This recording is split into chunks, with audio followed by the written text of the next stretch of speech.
మరో బ్రేకింగ్ అంతోంది మనకి. శ్రీకాకుళం జిల్లా తాళ్లవలసలో డయేరియా డేంజర్ బెల్స్ మోగిస్తోంది.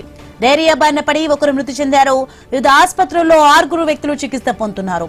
ఇందులో 2 పరిస్థితి విషమంగా ఉందని గ్రామస్తులు చెబుతున్నారు. పారిశుద్ధ్యం లోపం వల్లే డయేరియా వ్యాపించిందంటూ ఆరోపిస్తున్నారు.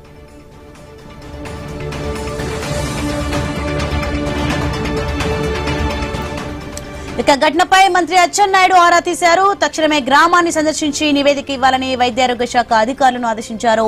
అక్కడికి వైద్య బృందాలు పంపించి అత్యంత చికిత్స శుభ్రత చర్యలు వేగవంతం చేయాలని సూచించారు అచ్చెన్నాయుడు.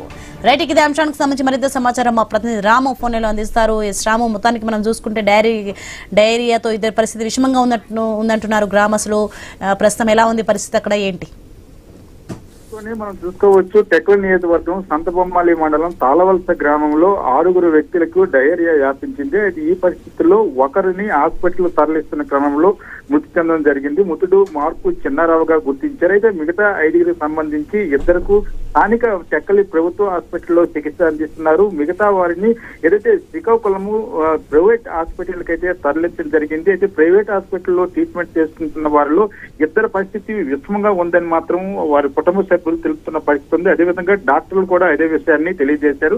అయితే ముఖ్యంగా చూసుకుంటే ఈ డయేరియాకి గల కారణాలపై ఇప్పటికే ఏదైతే సొంత నియోజకవర్గం టెక్ నియోజకవర్గం సంబంధించిన మంత్రి అచ్చెన్నాయుడు అయితే ఆరా తీయడం జరిగింది. ఈ నేపథ్యంలో జిల్లా వైద్య ఆరోగ్య శాఖ అధికారులు అయితే ఆదేశాలు జారీ చేశారు. ఆ గ్రామం సంబంధించిన తాగునీటి నమూనాలు అదేవిధంగా శానిటేషన్ చర్యలు చేపట్టాలని ఆదేశాలు జారీ చేయడం జరిగింది. ఈ నేపథ్యంలో డయేరియా వ్యాపించకుండా ఉండేందుకు గ్రామం మొత్తం శానిటైజేషన్ చేయమన్నారు. అదేవిధంగా ఎవరైతే స్వల్ప అస్వస్థతకు గురైన వాళ్ళకి మందులను కూడా సమకూర్చమని తెలియజేయడం జరిగింది. అయితే మనం చూసుకోవచ్చు, ఈ యొక్క గ్రామం సంబంధించి పూర్తిగా పారిశుద్ధ్య లోపం వల్లే ఈ వ్యాధి వ్యాపించిందని మాత్రం చెప్తున్న పరిస్థితి కనిపిస్తుంది.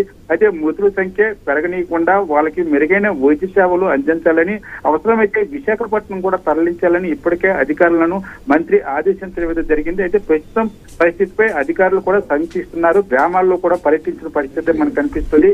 డయేరియా గల కారణాలపై అక్కడ ఉన్న వాటర్ నమూనాలు కూడా తీసుకుని ఇప్పటికే ల్యాబ్ కు పంపించిన పరిస్థితి అయితే కనిపిస్తుంది. Soni, right, thanks for information Ramu.